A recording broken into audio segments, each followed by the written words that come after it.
இது அது இல்ல. ஐயோ தள்ளுங்கடா தள்ளுங்கடா.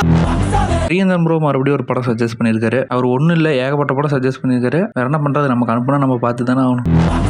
கார்ஜியஸ் அப்படிங்கிற இந்த பொண்ணோட அம்மா 8 வருஷத்துக்கு முன்னாடி இறந்துட்டாங்க. இவங்களுடைய அப்பா ஒரு மியூசிக் டைரக்டர், அதனால வீட்டுக்கே அவ்வளோவா வரமாட்டாரு. இவங்களுக்கு எல்லாமே அவங்களுடைய ஃப்ரெண்ட்ஸ் தான். அந்த வருஷம் சம்மர் கேம்புக்கு அவங்க அப்பாவோட ஒரு ரெசார்ட்டுக்கு போகலான்னு இருந்தாங்க. ஆனால் அவங்களுடைய அப்பா இந்த வருஷம் ரெசார்ட்டுக்கு நம்ம 2 பேர் மட்டும் போகலாமா, நம்ம கூட இன்னொருத்தவங்களும் வராங்க, இந்த மாதிரி இவங்க தான் அவனுடைய புது அம்மா அப்படின்றாரு.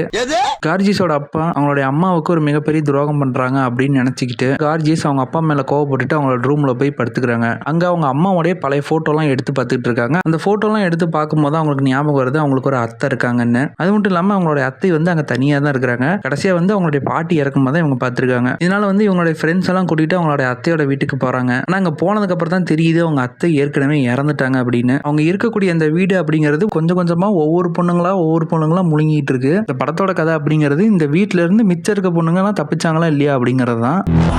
இந்த படத்துல பாத்தீங்கன்னா எனக்கு பிடிச்ச ஒரு விஷயம் என்னன்னா இந்த படத்தோட லைட்டிங் தான். நம்ம வழக்கமான ஹாரர் படத்துல பார்த்தோம்னா இருட்டா கருகும்னு ஒண்ணுமே தெரியாது. இந்த படம் பாத்தீங்கன்னா பிரைட்டா நம்மளால எல்லாமே தெளிவா பார்க்க முடியும். அதுவே இந்த படத்தோட ஒரு பிளஸ் பாயிண்ட் தான். ஏன்னா எப்ப எது யார முழுகுனே தெரியாது. படத்தோட ஸ்கிரீன் பிளே அப்படிங்கிறது கொஞ்சம் அன்பிரடிக்டபிளா தான் இருந்துச்சு. அதுவும் இல்லாம இந்த படத்தோட எடிட்டிங் அண்ட் விஎஃப்எக்ஸ் டீமை பாராட்டியே ஆகும். ஏன்னா டிரான்ஸ்லேஷன் எல்லாமே நல்லா இருந்துச்சு. இந்த படம் 1977 ரிலீஸ் ஆயிருக்கு. என்ன யோசிச்சு பாருங்க, பிலிம் ரோல்லேயே இதெல்லாம் ஒர்க் பண்ணியிருக்காங்க. எனக்கு இந்த படம் பார்க்கும்போது ஏதோ ஸ்பூஃப் மூவி பார்க்குற மாதிரி தான் இருந்துச்சு. யாராவது ஹாரர் ஜானர்ல இப்பதான் புதுசாக கால் எடுத்து வைக்க போறேன் அப்படின்னு நினைச்சீங்கன்னா இந்த படத்துல இருந்தே ஆரம்பிக்கலாம்.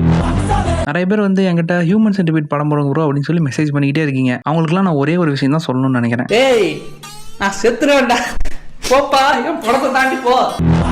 Welcome to day 35 of 100 Days Under Movie Challenge. இந்த படத்தை ப்ரொடியூஸ் பண்ணி டைரக்ட் பண்ணது நோபுஹிகோ ஒபயாஷி. 1977 ரிலீஸ் ஆன ஜாப்பனீஸ் காமெடி ஹாரர் ஃபிலிம் தான் ஹவுஸ். இந்த படம் அமேசான் பிரைம்ல இருக்கு, பட் இந்தியன் சர்வர்ல இல்ல. அதுவும் இல்லாமல் இந்த படம் இங்கிலீஷ் சப்டைட்டில் மட்டும் தான் இருக்கு, இங்கிலீஷ் டப்பிங்ல இல்ல. ஸோ டைம் இருந்தால் மறக்காம செக் பண்ணி பாருங்க.